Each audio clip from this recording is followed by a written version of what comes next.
still remember the night it happened. The day had been dragging from the start, one of those late fall afternoons when the air outside felt heavy and gray, and even the fluorescent lights in the classroom felt too bright. Nobody wanted to be there. Kids were restless, tapping pencils, whispering, staring out the windows at the bare trees. When the principal's voice crackled over the intercom around 1 o'clock, telling us it was time for a lockdown drill, I don't think anyone was surprised. We'd been warned earlier in the week, so most of us just groaned and started sliding under our desks like we'd done a dozen times before. Drills were simple. The teacher locked the door, shut off the lights, and we sat in silence until the all clear. Sometimes it felt like a break, just a chance to zone out. That's what I thought it was going to be. 15 quiet minutes in the dark, then back to worksheets. But something about that afternoon didn't feel routine. The second the announcement ended, the fire alarm started shrieking. Not the muted buzz they usually use during practice, but the actual deafening alarm that echoed through the building. Everyone flinched. Our teacher frowned and hurried to the door, twisting the handle like she always did to make sure it was secure. Except this time the hallway door didn't just lock, it clamped shut with a sound like metal grinding into place. A heavy thunk rolled down the hallway, followed by more, like gates were slamming shut one after another. Those doors weren't supposed to engage during drills. Everyone knew that. She pulled on the handle again, harder, then leaned her shoulder into it. Nothing. When she straightened, her face was tight in a way I'd never seen before. She pulled her phone out, probably to call the office, but after a few taps, she shook her head. No service. That was the first moment when the room really shifted. The whispers picked up, chairs scraped, kids laughed too loudly to hide their nerves. Even at 13, you can tell when an adult doesn't have control. Minutes dragged. The alarm eventually cut off, leaving behind a ringing silence that made the room feel even smaller. But the door stayed locked. Usually drills lasted 10, maybe 15 minutes. By then we were already 40 minutes in, and nobody had come for us. Some kids tried pounding on the door, yelling into the hallway. Their voices echoed down the empty corridor and came back hollow. No answer. The windows in our classroom faced another building across a narrow courtyard.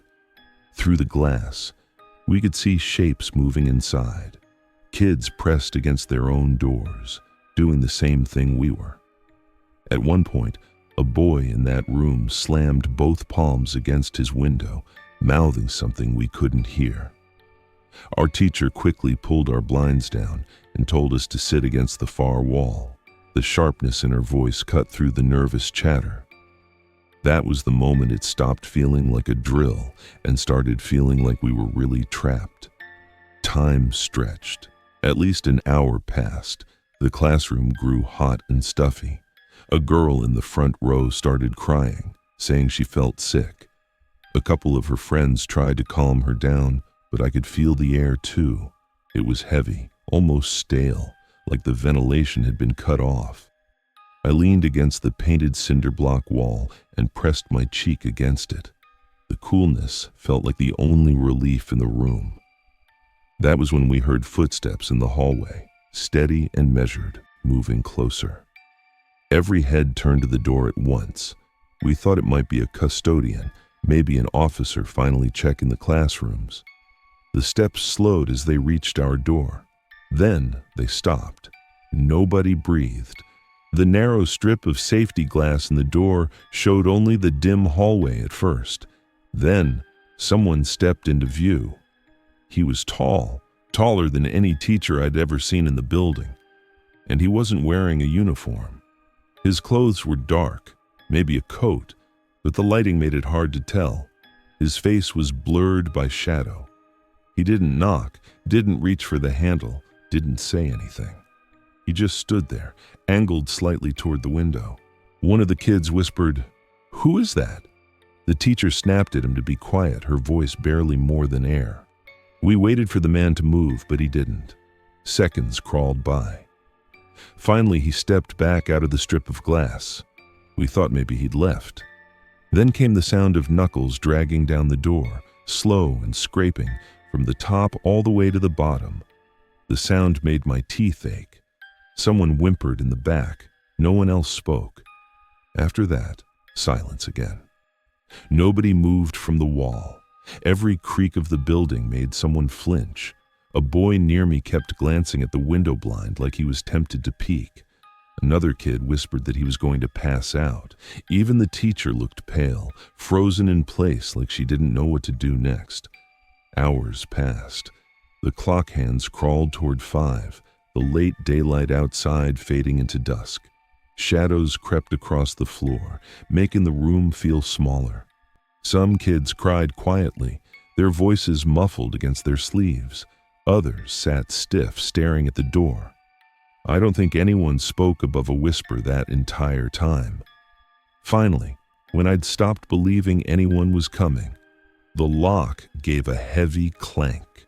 The door swung open. The assistant principal stood there with 2 police officers. His shirt was damp with sweat, his tie loose. He looked shaken, like he'd been dealing with his own nightmare. He told us the lockdown system had malfunctioned when the fire alarm shorted, sealing half the building and cutting communication lines. They thought we were fine inside and didn't realize we couldn't get out. The second he finished talking, kids rushed for the door. Some cried openly as they stumbled into the hall. Others clutched backpacks like lifelines. Across the building, more classrooms were opening. Teachers hugged their students. But my eyes kept drifting toward the hallway where the footsteps had come from. It was empty. The floors gleamed under the fluorescent lights, lockers standing in perfect rows, nothing out of place. That night, the school called an emergency meeting in the gym. Parents filled the bleachers, demanding answers. The administrators explained what had gone wrong, the short circuit, the locks, the miscommunication. But when kids started talking about the man in the hallway, the atmosphere shifted. Voices rose. Parents demanded to know who had been in the building, whether an intruder had slipped past security. Teachers insisted no one had been unaccounted for. The police officer in charge stepped up to the microphone and said the cameras had been reviewed for those entire 3 hours. Every angle of the hallway outside our classroom showed nothing. No teachers, no staff, no strangers, not even shadows. Still, dozens of us saw him. For weeks after, kids whispered about it in the cafeteria, comparing what they remembered. Some swore his face was hidden. Others said they could see it clearly but refused to describe it. A girl told me she woke up at night to the sound of footsteps in her house. Another boy said he couldn't walk past a closed door without imagining knuckles dragging down the other side. For me, it was the waiting that stayed with me. The hours pressed against the wall, heat heavy in the air, listening for steps that might come back. When I think about that day now, it's not the alarm or the sealed doors that haunt me. It's knowing that whoever we saw in the hallway stopped at our room, stood right outside, and didn't speak. And it's the memory of that long scrape down the door, a sound that made it clear we weren't alone.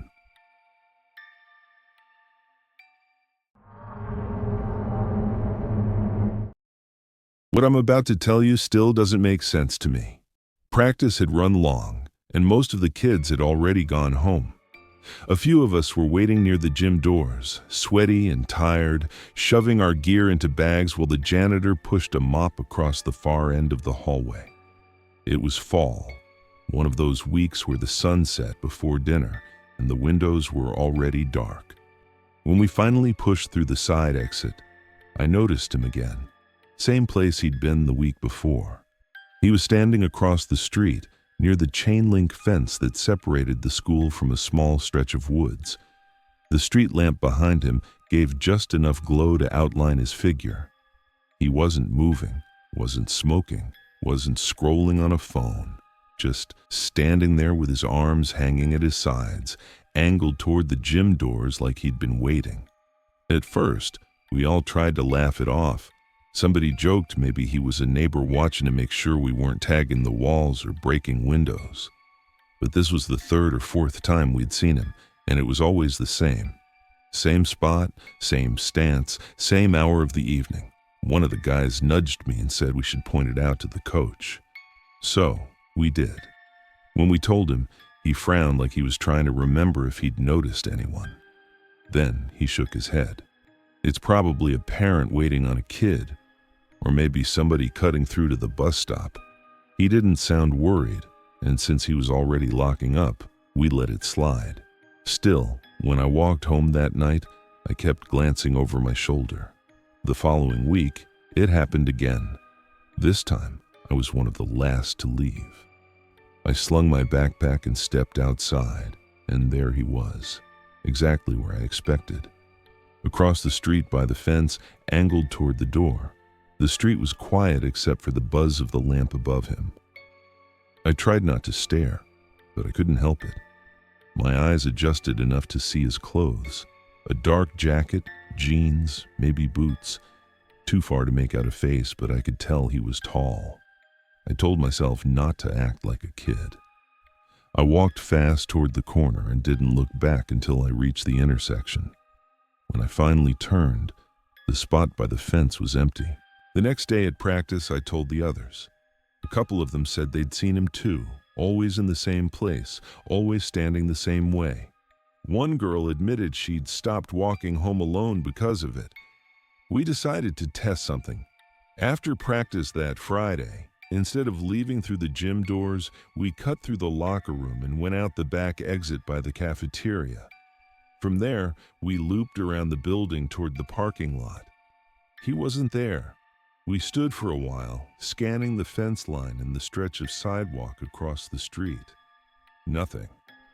I started to relax, thinking maybe it really had been a parent or somebody with their own routine, nothing more. But when we rounded the corner toward the front entrance, something felt off.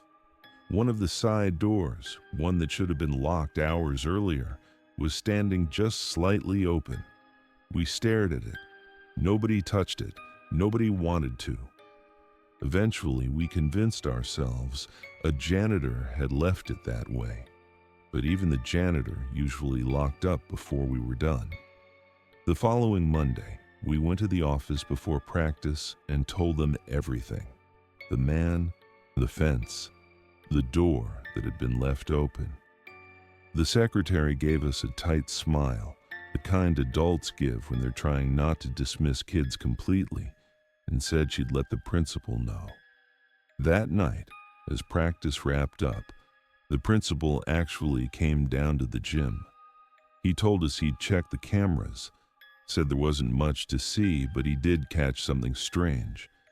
On Friday, around the same time we left, one of the cameras facing the cafeteria exit showed a man stepping through the gate in the fence. He walked straight across the yard, right toward the door we'd noticed open. The footage ended before he went inside. The angle didn't catch where he went next. The principal asked us to describe what we'd seen. We told him about the jacket, the jeans, the way he stood under the lamp. He nodded slowly, said the door lock had been fixed, and that staff would keep an eye out. He didn't say who the man was. That week, things changed. There were teachers lingering near the doors after practice, a police cruiser parked by the main entrance one evening. And yet, I couldn't shake the thought of the fence line. Every time I walked home, I scanned for that dark jacket, half expecting to see it again. I never did, but I also never stopped thinking about that camera clip, about the man stepping through a gate that barely anyone used, walking with purpose toward a door that should have been locked. It finally clicked that he hadn't just been hanging around by chance. He'd been waiting. He'd known our schedule. And if we hadn't chosen a different exit that night, we might have run straight into him.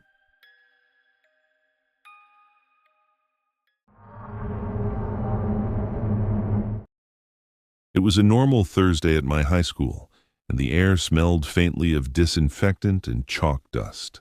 Our chemistry class had been a usual mix of chaos and boredom, with students drifting between experiments and gossiping about weekend plans. The teacher, needing to step out for just a few minutes, left us in the lab with a reminder not to touch anything dangerous. Most of us leaned back in our chairs or fiddled with beakers, but a couple of kids had other ideas. It started with a joke. Two students sitting across the room from each other whispered about mixing a harmless fizz reaction. They laughed quietly, nudging each other toward the counter where all the small bottles of chemicals sat. At first, nobody thought it would be a problem. I remember glancing at them, shaking my head and turning back to my notes. But a few seconds later, the smell hit. Sharp, acrid, and heavy, like burnt metal mixed with bleach. At first it was faint, just a wisp curling from the counter, but it grew quickly. The smoke spread so fast the fluorescent lights flickered, and the acrid taste filled my mouth. I coughed hard, my eyes watering, and grabbed at my lab coat to cover my face. Around me, other students were panicking, trying to wave the smoke away or crawl toward the door. That's when we realized the safety window at the far end of the room wouldn't budge. We pulled and shoved, but it didn't open. We screamed for the teacher, banging on the counter and calling out through the smoke. But the hallway outside was empty. The fire alarm, usually a shrill, impossible-to-ignore sound, stayed silent. There was nothing except the thick, choking air and the coughs of students around me. I could barely see, just vague shapes moving blindly through the haze, bumping into counters and each other.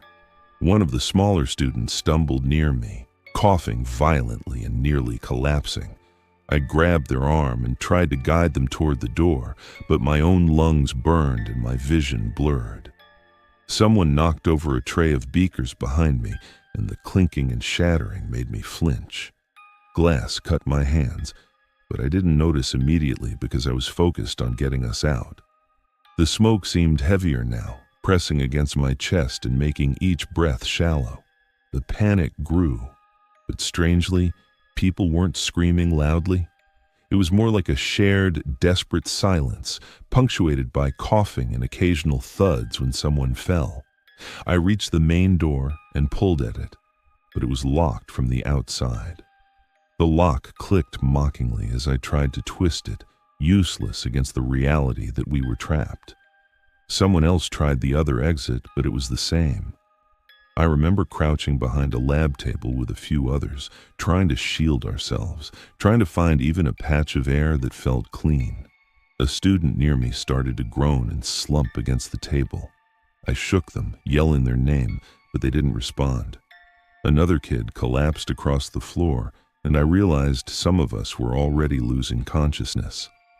I felt a surge of panic, my own legs trembling, but I knew I couldn't just sit there. We tried to signal out the small window in the door, banging our fists, waving jackets, anything. The smoke was thick enough that I could see nothing beyond a few feet. My throat burned, and I coughed until I thought I might gag. I was dizzy, vision swimming, but I kept crawling from one side of the room to the other, looking for an air vent or another escape. Everything smelled like chemicals and something sharp, almost like electricity. Minutes stretched on, though it felt like hours. We shouted, we cried, we stumbled. Some students were panicking, flailing wildly, knocking over more equipment. I had to step over a body lying near the counter, trying not to trip myself. The panic was contagious, spreading through the room as quickly as the smoke had. I don't remember how long it took before someone finally heard us. The sound of footsteps and voices outside the door was faint at first, like a memory, but then it grew louder. The lock turned from the other side, and the door swung open to reveal a group of teachers and janitors, coughing and holding towels over their faces. Fresh air rushed in, making the room feel unbearably bright and real after the smoky haze. By that point, several kids were unconscious on the floor, some leaning against tables, others sprawled across counters. We were disoriented and shaking, but we made it out one by one. I remember being helped outside, the cool autumn air hitting my lungs like something holy. The smell of chemicals faded into the night, replaced by the quiet of the empty schoolyard. The aftermath was surreal. Ambulances arrived, paramedics moving quickly to check vitals and carry students to waiting vehicles. I watched, feeling numb, as the two kids who had started the prank stood frozen near the doorway, coughing and pale. No one spoke at first. Everyone was still trying to process what had happened. The principal kept repeating that it was a miracle no one had died, and I had to agree. It was hard to imagine it could have ended worse. In the days after, there was an investigation. Safety protocols were scrutinized, teachers questioned, chemicals cataloged and locked up more securely than ever. But what stuck with me wasn't the lectures or the reports. It was the sound of my classmates coughing and choking, the way we had all blindly stumbled over each other, trying to escape a room that had seemed safe until it wasn't. I think about that day whenever I enter a lab now. The smell of ammonia, the sharp tang of acids, even the faint scent of old beakers. Everything brings me back. I remember crouching behind the table, reaching for a friend I couldn't even see, the smoke hiding everything I knew. And I realize how quickly something ordinary can turn terrifying when the rules we rely on fail us. Even now, I can picture the two kids mixing those bottles, thinking it would be funny, not understanding how quickly it could spiral. It wasn't a movie scene or a story I'd read online. It was real, messy, and chaotic. And it happened in a room I had walked into hundreds of times before without a thought. The memory lingers, especially when I hear a faint beeping from a lab instrument or smell chemicals in a hallway. I still see the shapes of my classmates, blurred by smoke, some leaning, some slumped to the floor, and the way I had no idea if we'd all get out. That day changed how I see control, how fragile safety can be, and how a simple joke can almost turn deadly. I don't go back to the chemistry lab without thinking of it, without remembering the confusion, the smoke, the silence of the alarm that didn't sound, and the fear of being trapped with no clear way out. And I never forget the lesson it left me. Even a few minutes of carelessness can change everything, and ordinary spaces can become dangerous in the blink of an eye. By the time everyone was safe, the room looked different, almost foreign. Tables were overturned, broken glass littered the floor, and the faint haze of chemicals still hung in the corners. We were all shaken, some quiet, others still coughing, but relieved. That day, the chemistry lab stopped being just a classroom. It became a reminder of how quickly things can go wrong when safety is ignored. I still think about the students who passed out. Some of them weren't far from unconsciousness when help arrived. I remember pressing my hand against a classmate's back, feeling their body slump, and realizing I was powerless to do much beyond hope. It's a feeling that sticks with you, the helplessness when you're surrounded by danger and can't reach the people who need you most. Even now, walking past that hallway, I glance at the lab door and hesitate. It looks normal, familiar, like nothing ever happened, but I know better. I know what the room can hide when the rules are broken. I remember the chaos, the fear, and the smoke that filled every corner. It's a memory that doesn't fade, no matter how many classes I take or how many times I try to push it out of my head. That was the day a prank went too far, and a chemistry lab became a trap, and it's a day I'll never forget.